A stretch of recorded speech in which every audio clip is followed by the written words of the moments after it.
Hey everyone, Ben Coomber Radio, podcast number 95.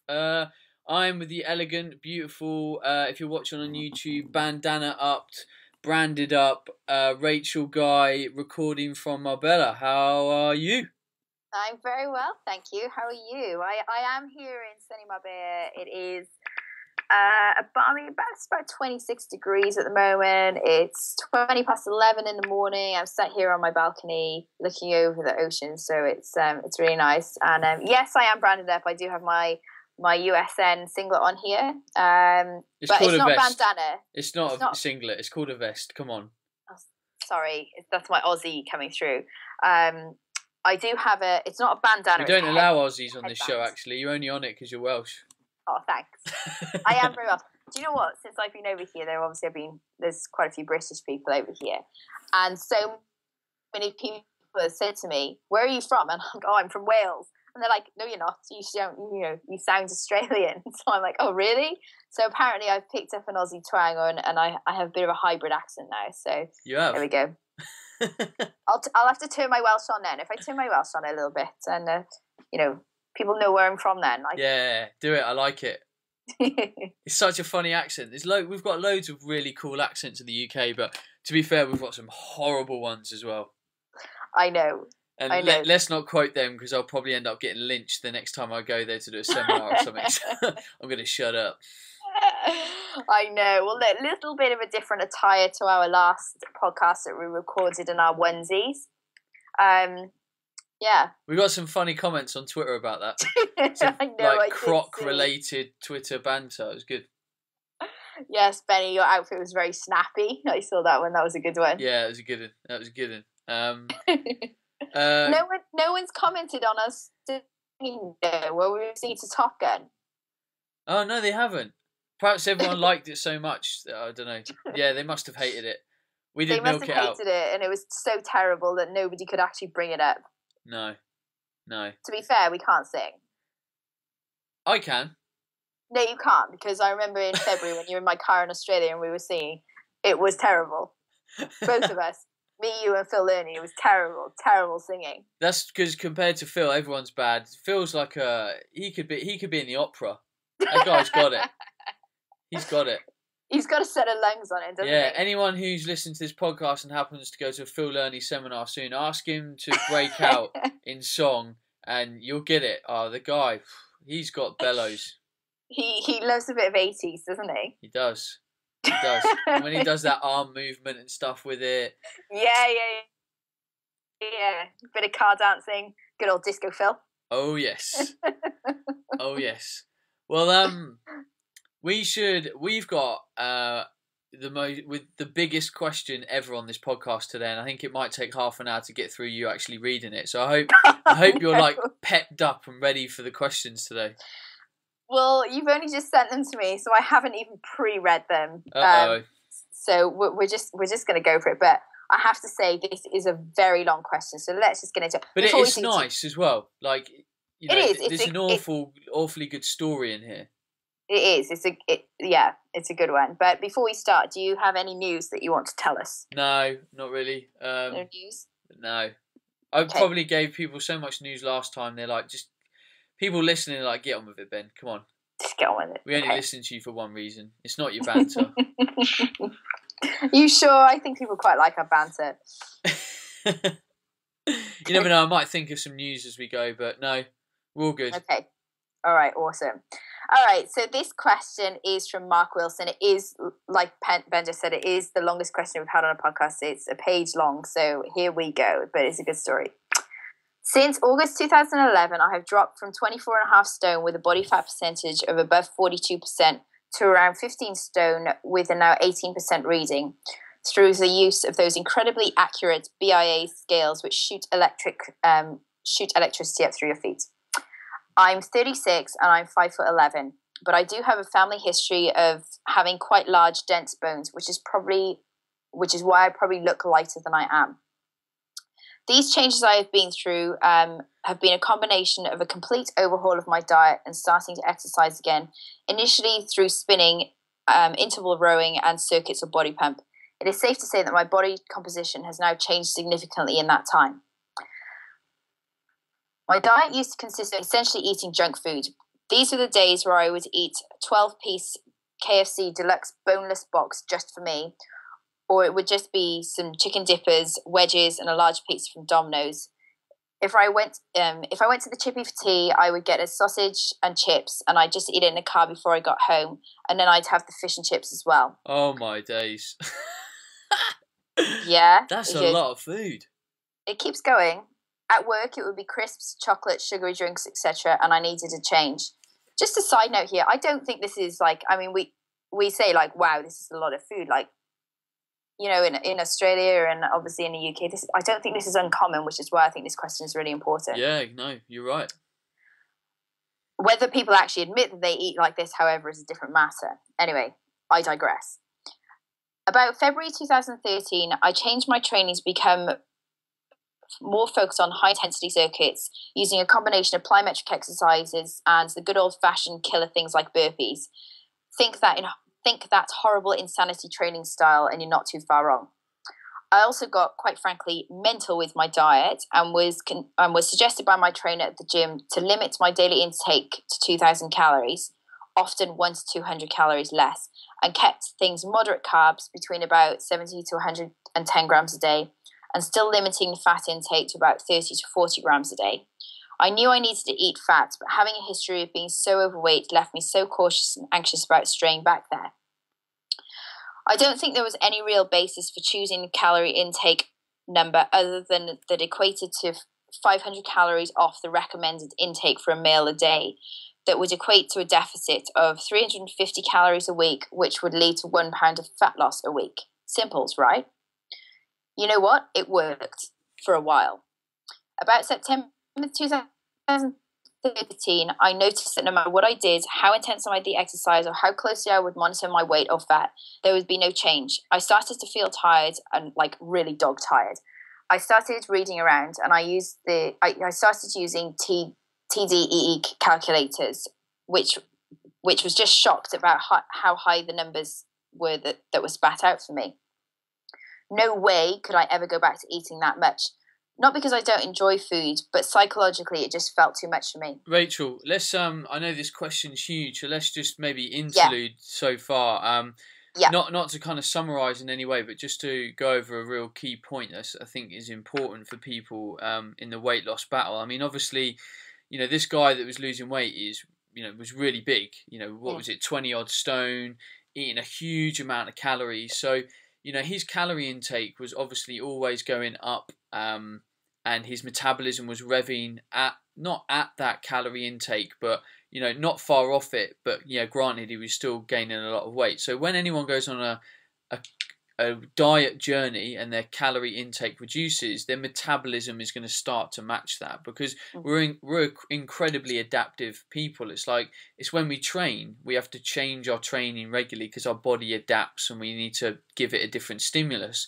And it's the same with diet in a way. So if you drop your calories, I mean, this guy could have been eating like 4,000-5,000 calories a day, maybe more. And the rest, yeah. Yeah, and he drops it down to 2,000. You know, there's going to be, after a couple of months, the body is going to slowly move down to that metabolic rate. And if not, you know, a little bit slower, because it wants to preserve itself, you know, because we're survival mechanisms. We need fuel in times of famine. So that's usually, and for me, this is when this guy hit his plateau. You know, his metabolism has slowed right down, and the things that he was doing were no longer working because his metabolic rate was sitting on his calorie intake. So it's at this point when we can probably interject and think about the kind of rehab element of it, which we'll talk about when Rachel's carried on. And he's classically already got the symptoms. He feels tired, like really tired, not sleeping as well. You know, that's the indications I say to everyone. If you start getting tired, if your sleeping starts getting crappy, if your hormones feel like they've taken a dive in terms of sexual drive, then the chances are, you know, you're not on the right calorie path. You need to maybe eat a little bit more. You need to be a bit more intelligent with your training. I'll continue. In the morning, so I train in the morning at about 7 a.m. I have a protein shake about 30 minutes before this time. I'm up from 5 a.m. to prep bags, etc. for work and get on public transport to get to the gym. I have about 20 grams of dark chocolate and some water when I get up. Then I have another protein creatine shake post-workout with some nuts, dried fruit too. Lunch is usually meat or fish with raw spinach, raw broccoli, raw cauliflower, some beans, kidney and black eye, etc.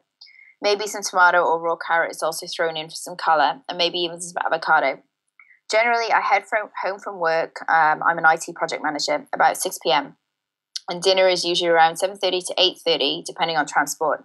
Dinner can be a big omelette with whole eggs, ham or king prawns, possibly chicken, turkey, venison or the like, with a beef chili with lots of veggies and beans in it. I can't remember the last time I had a processed ready meal, which I guess is a good thing, right? I try to limit things like gluten and dairy, but I do still consume organic whole milk, total Greek yogurt. Sorry, yogurts. I forget I'm on a British podcast. Total Greek yogurts, but I do have a weakness for Scott's porridge oats at the weekend. Try to get to bed at around 9 to 9:30, but often this ends up being 10:30 to 11. I've tried increasing my calorie intake by a few hundred calories through eating more carbs like quinoa or sweet potato. But I've anecdotally noticed my increased carb intake much beyond 130 grams seems to lead to me quickly putting on weight. I tore a calf muscle late September 2013. Well, I reckon we should rewind. This is a really good point. Yeah, let's do that. So this is a common thing that I get when people are trying to increase their calories, because it's still in the fitness industry. We have this mindset that if we go to weight loss, we automatically go to a calorie deficit that contains a low amount of carbohydrates. That's kind of the general mantra. And then when people think about gaining weight, they flip that on its head. They add calories, and the calories a lot of the time tend to be from carbohydrates. So the idea is that you are always, a lot of the time high carb in a calorie surplus and low carb in a calorie deficit. But really the weight loss and weight gain scenario is macronutrient agnostic, apart from the minimum protein requirement that we need to get. And I'm always trying to encourage people to find a macronutrient ratio that works for them in terms of performance and recovery, and works for them in terms of sleep and well-being. So what makes you feel good and performs good? And that might be low carb, high carb, moderate carb, whatever carb. So if he's eating, let's say, 2,000 calories, and he's like, well, I'm going to start eating a couple hundred more, and he just adds carbohydrates to that calorie when his metabolism is already running at that point, that's 300 extra surplus calories, potentially, all from carbohydrate. And we know that if you're not utilizing that carbohydrate, then it's going to get stored potentially in adipose tissue. And what happens is you'll get a short-term weight gain because it needs water to be stored.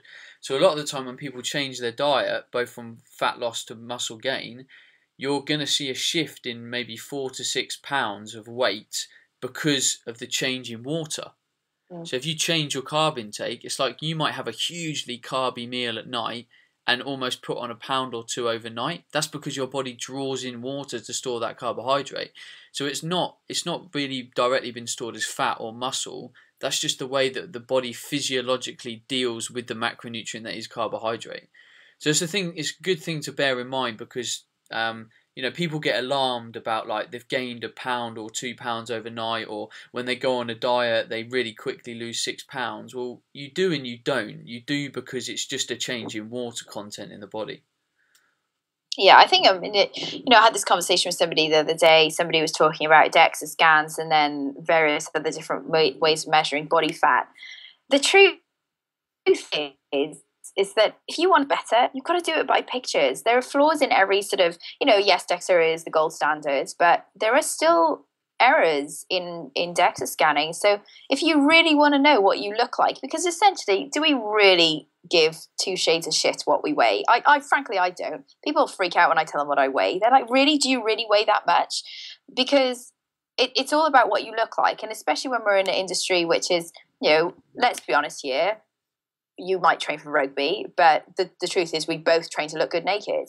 And so really, I don't really care what I weigh, as long as, photos look good. So when you're on a fat loss protocol or on your weight loss protocol, the most important thing you can do is take progress pictures. definitely. So yeah, shall I continue? Yes. I suppose another point is if you are going to add calories to your diet, you need to go a lot slower than Yeah. adding 300 calories in. That's too much of a jump. You need to allow the body to slowly adapt to that intake. And I tend to go dependent on someone. It's always dependent on someone's body weight. It's like that's why the theory that if you want to gain weight, you add 500 calories. If you want to lose weight, you need to subtract 500 calories. Well, that's always weight dependent. Like you can't apply that principle to someone that weighs 60 kilo or someone weighs 130 kilo because the body weight percentage is vastly different.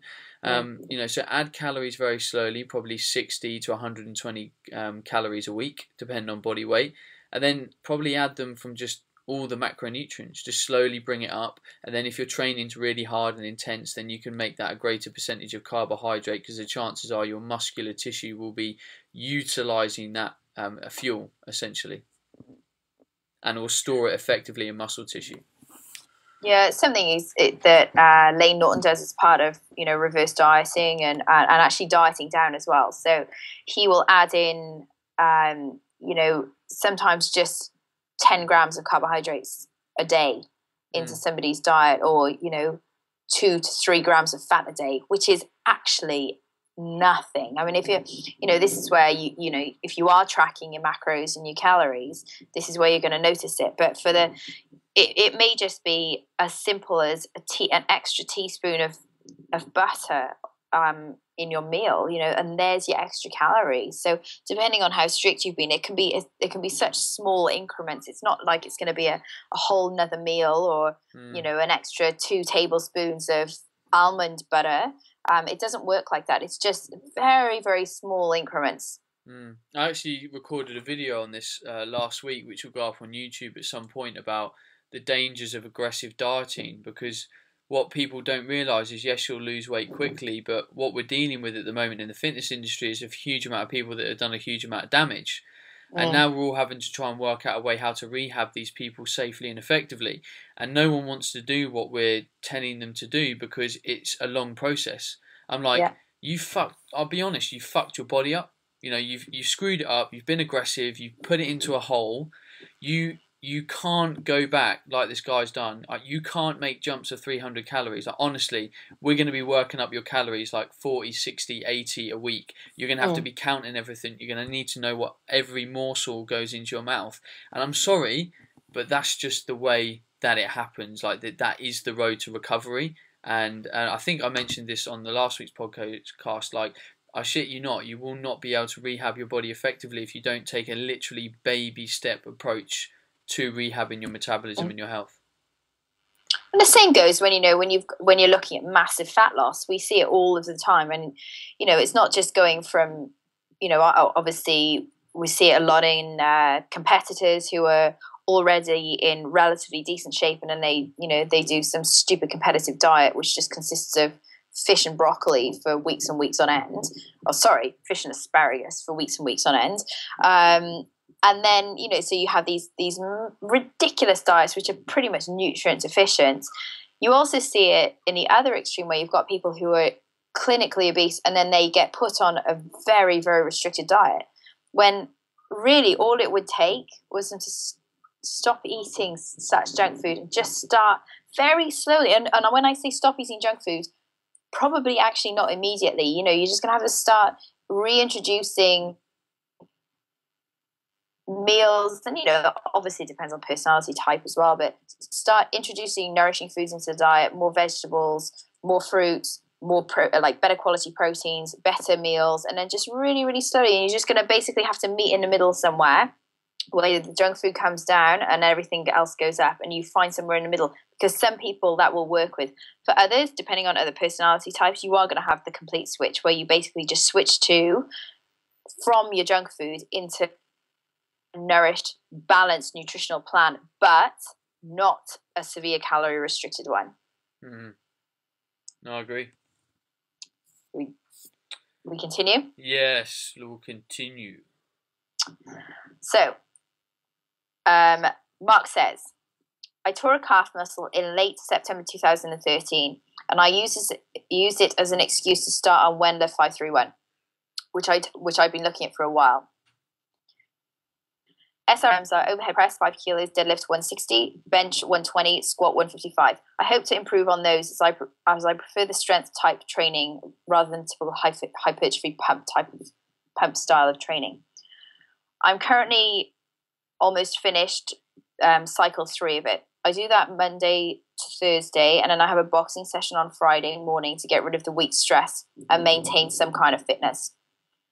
I tried upping my calorie intake to 2,300 by increasing carbs through eating more quinoa or sweet potatoes, but I'm noticing putting on fat, and I've gone from a low of 16% to 19% within about 2 months since starting Wendler. Okay, right, well, right, let's start. I know, we're going back now. Yeah, let's start because this is golden, right? So this guy has gone from a training paradigm where he's expending huge amounts of energies, burpees, metabolic training circuits. You know, let's just hypothesize that he's burning 500 to 600 calories a session. You know, and that might be being quite conservative. Now he's gone to doing 531, and I bet you this guy's burning about 180 to 220 calories a session. We're doing 1, 3, and 5 reps. Long rests, single sets. His energy expenditure has now gone down. His carb utilization has now gone down, and his calorie intake has gone up. So really, instead of increasing your calories by 300, you've probably increased your calories by about 600 to 700. Because you've changed your training and your diet at the same time, and you've done the opposites of what you should have done. So you really, your carb intake should have now matched your training intake, because you've now started a training stimulus that is non-glycolytically demanding, so you're not utilizing this carbohydrate. And that, for me, already we've identified the huge problem. You know, you've hit a plateau, you've tried to change it, but you've changed both in the wrong direction. Well, that's pretty much what he says here. Going back to the TD calculators and the vastly different numbers they spit out for me, I don't see a path of getting beyond 2,300 calories a day without adding a significant amount of fat, despite having a lot, which I could still be losing at 19%. So my question is, how do I work out if I'm just one of those people who can't handle carbs well, or as a result of how my diet used to be has left my body basically screwed? If I'm looking to increase my calorie intake, is it best to keep pushing it up every month or so by about 300 calories and hope that at some point my system will catch up and stop putting on fat? How do I judge when it's okay to move up to the next level? I hear all of these stories about people consuming 3,000 plus a day with ease and still losing fat. Is it a case of just adding slowly, monitoring and adjusting, or do I just give it more time and wait for my body to catch up and just knowing that I will put on fat as a result of it, or what? Don't get me wrong, I do not want to look totally ripped to the bone because I just don't like that look, but I don't see any reason why I can't get close to, say, 12%, and I'm currently feeling still currently feeling awesome with it and keeping a decent amount of calories. I still seem to be holding it onto a pocket of fat, which isn't really noticeable when I'm clothed, but it is when I'm naked, and it's all about looking good naked, right? See, told you so. Then it probably sags if I let gravity take its course in a plank type position. I don't think getting rid of it would require me to be mega ripped. Ultimately, I just want to be more awesome and healthy. Thank you for all of your help and your fabulous podcasts, Mark. Yeah, so, I mean, we've identified a lot of the problems by going through that email as and when, which is probably the best way to tackle that, because obviously coming back to all the problems would have been turf. So really the path, and I mean, this would be, I think I've done another similar video the other day, which will go up on YouTube at some point, but you know, this is probably something that I need to write up in an ebook or something, because I've been doing this with quite a few. I mean, I don't take on clients very much anymore, but I take on people that want help via Skype, and I'll give them an hour via Skype, and then I'll write up the plan afterwards. And I've been getting an awful lot of people that are in this position. They're kind of stuck. Yeah. They don't know where to go. They're in, you know, they've got a bit of metabolic downregulation. blah blah blah, which is what the topic we're covering here. So to answer your question, I mean, yes, you've got to take things slowly. And I do this if I'm doing the rehab. I know you said you don't like hypertrophy based training, but I personally think it's pretty essential in this rehab process, because it's the one way that is really effective at increasing metabolic rate, and it's the one way that we can tell your body to use carbohydrates in the muscle tissue.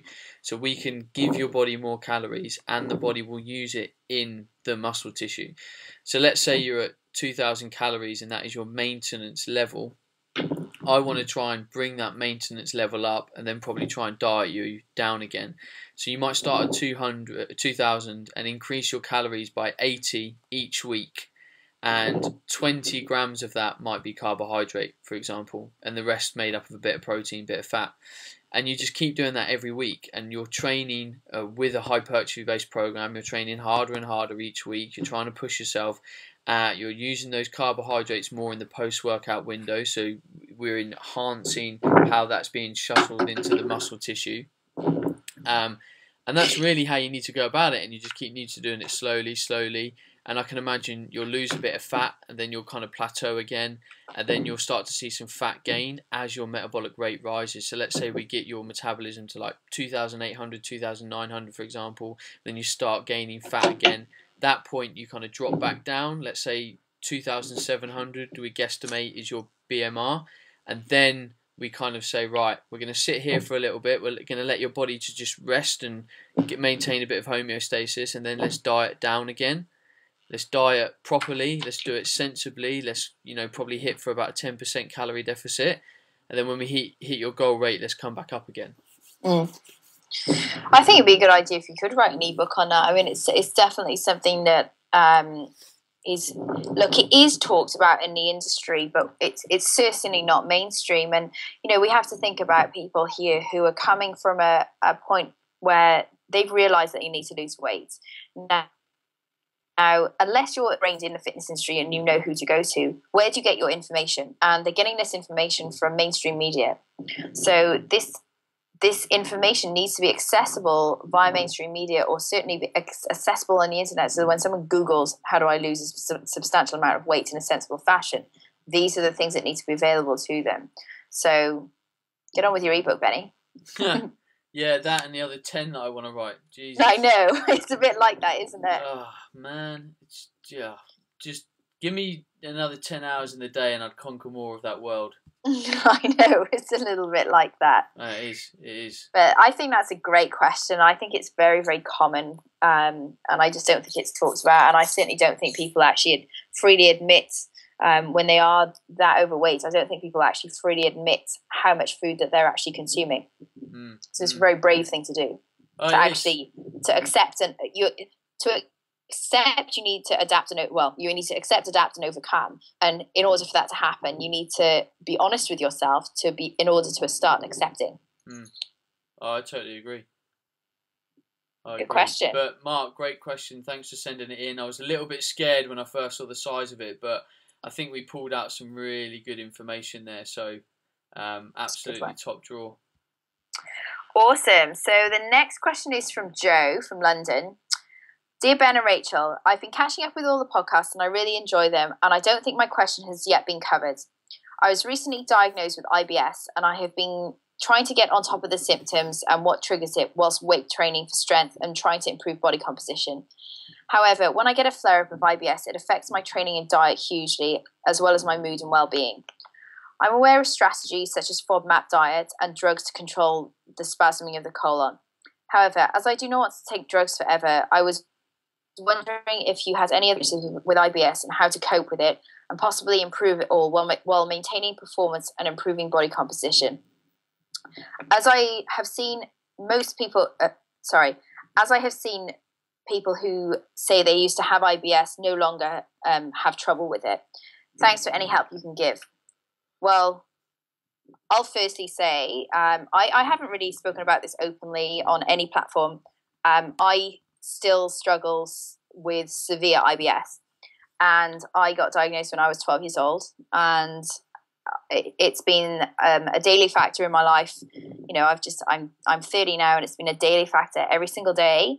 that I've lived, I struggle with a digestive problem. And it's one of those things that, you know, I can completely relate to. Mine is severe bloating, and it's constipation. IBS, you have varying degrees of IBS. You have those who have diarrhea dominance, so that's basically what's called IBS-C. IBS-D, and then you have those who are constipation dominant, which is IBS-C. And then you have all the degrees in between. So some vary from between diarrhea and constipation. Some people suffer from severe bloating. And when I mean severe bloating, I've had Asian ladies in the supermarket checkout ask me when my baby is due. And I haven't had the heart to tell them I'm actually not pregnant. To the point where you feel sick all of the time, from the second you wake up in the morning to when you go to bed at night. Yes, your training is severely distracted. I mean, you can't train. There are times where if I am adapted, obviously I can't lift anything because I can't brace through my core. You're in pain continually, and you have to monitor your diet. And if you don't monitor your diet, you have to be aware of the fact that you will suffer the consequences, and it's something that you learn to live with. So a few things that have helped me. I think mentally you need to accept that this is a problem and it might not go away. So you have to be mentally prepared that it's something you're going to have to deal with for a very long time. On the flip side of that, there are people who can cure their IBS. Now, I started with obviously removing the gluten and the dairy from my diet when I was very young, helped somewhat.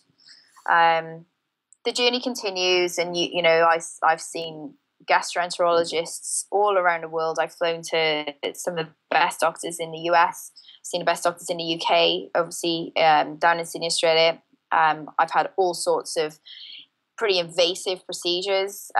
No one could find out what was wrong with me. I then got told that it was all in my head. So I ended up seeing all sorts of psychologists and hypnotherapists, and I even went to see a freaking shaman because I thought I was going mental. So this has been a very, very severe problem.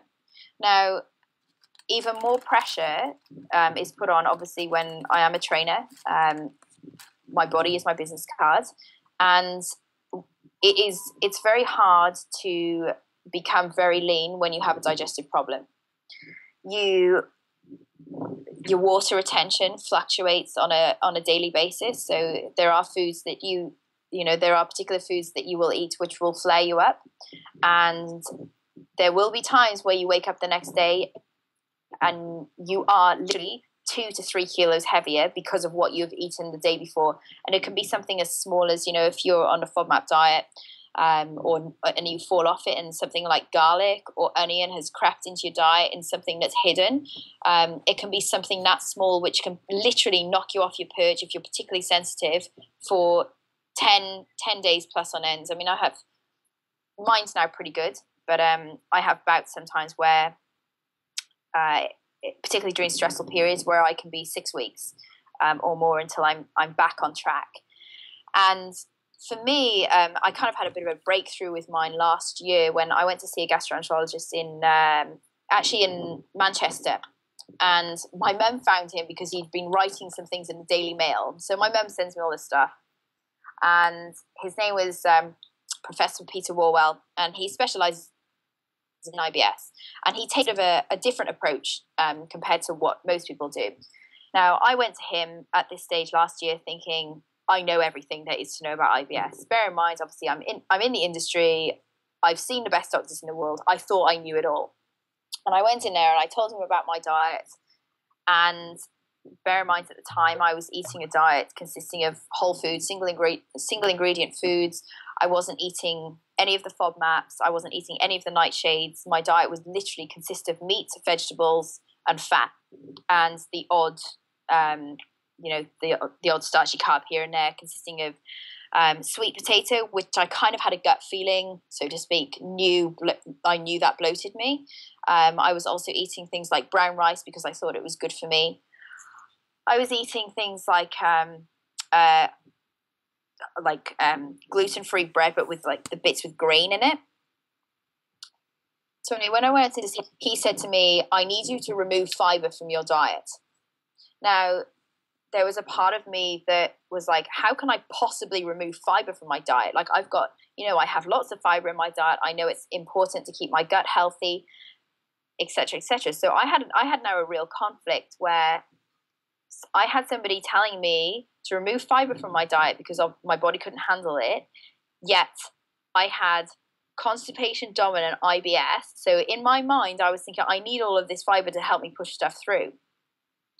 So I thought, what have I got to lose? So I left his... I didn't know your IBS was constipation dominant, actually, because I would have mentioned the fibre as well, because fibre can essentially, in too big a quantity, compact the colon. Yes, it can.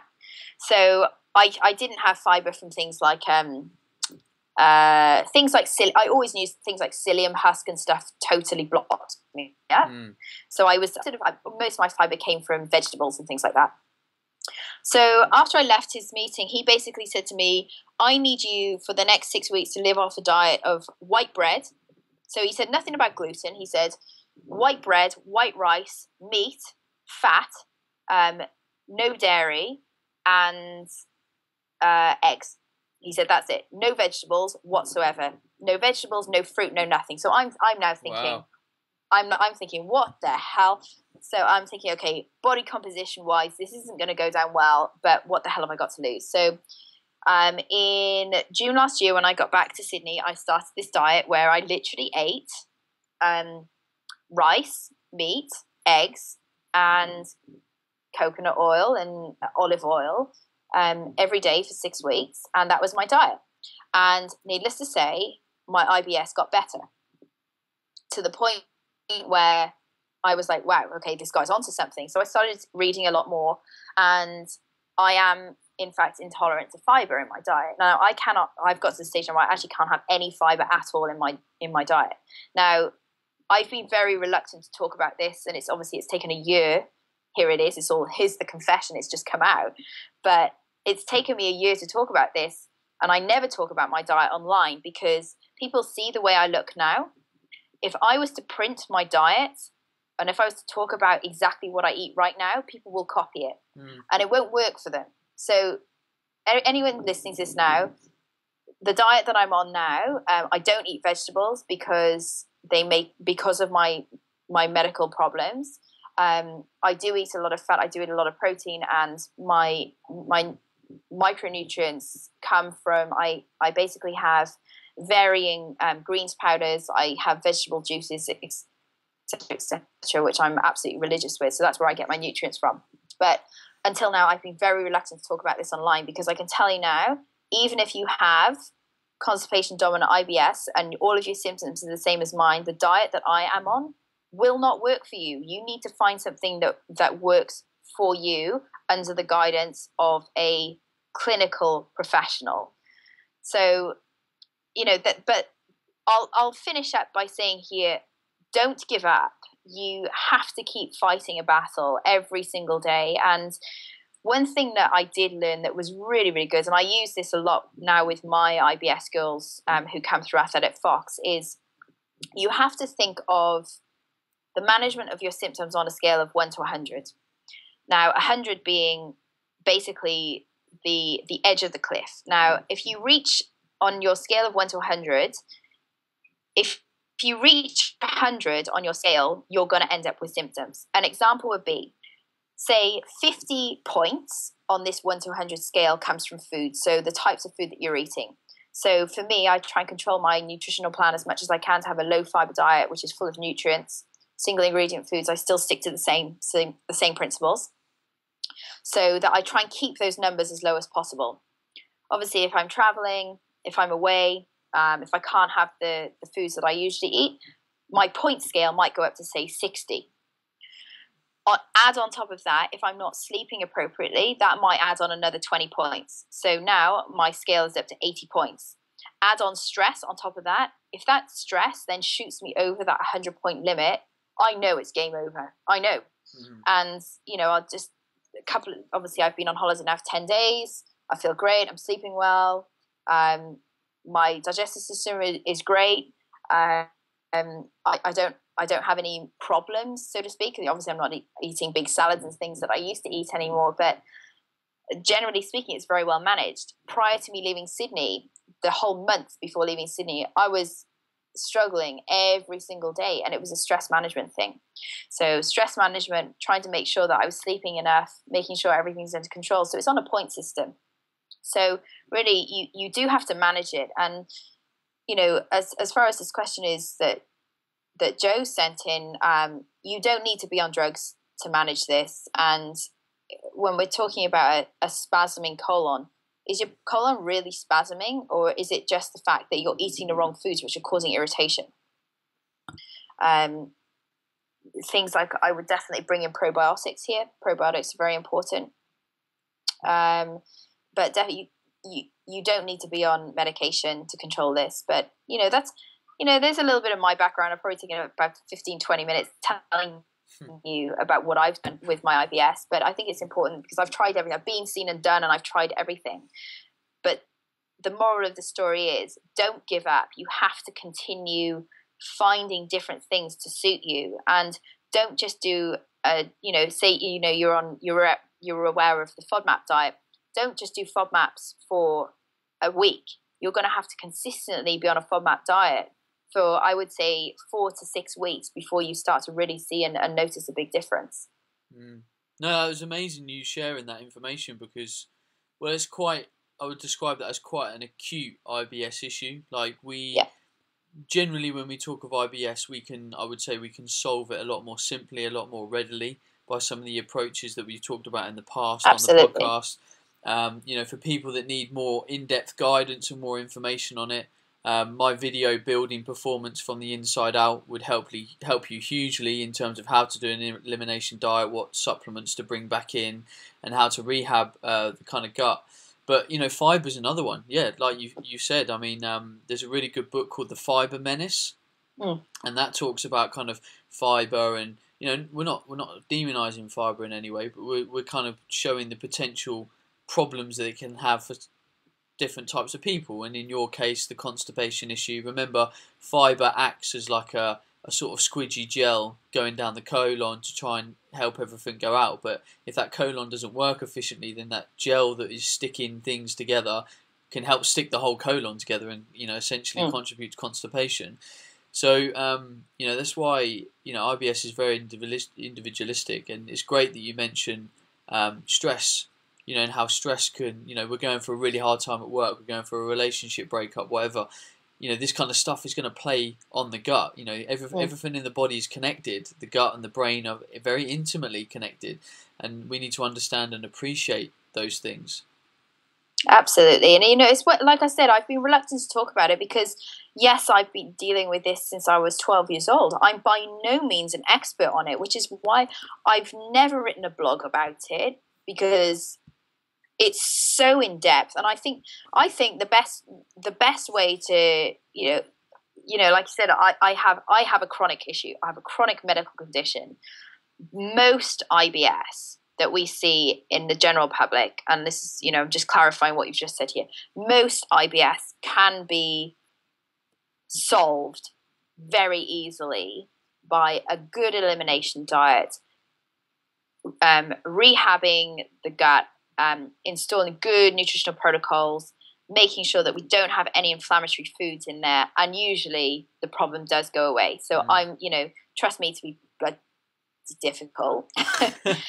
But like I said, I can relate to the idea that it is very hard to improve your body composition. Obviously, when I'm coming into a shoot, I have to work extra hard. It's very, very hard to get lean when you do have digestive problems.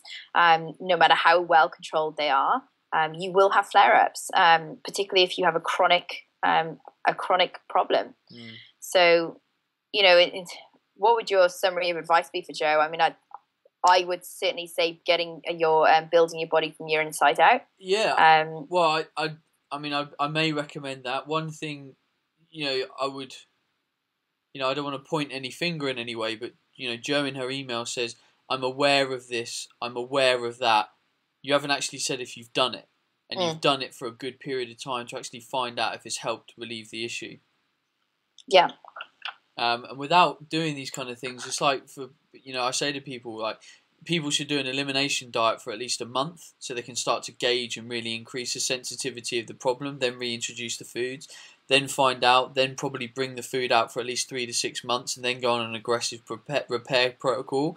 And you will need a lot of supplementation. Like, you will need to start shelling out 60, 80, 90 quid a month on your supplements to try and repair your gut. I'm sorry, but that is the way that we know to effectively rehab it.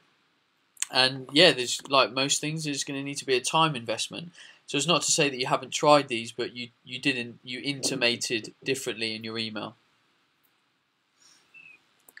I certainly agree with that. I mean, the amount of money that I've spent on various different protocols and stuff, and seeing various different doctors and everything, it's so be it. It's something that, be prepared to spend money, but spend it wisely, and just keep searching for the answer and try new things and stick to them.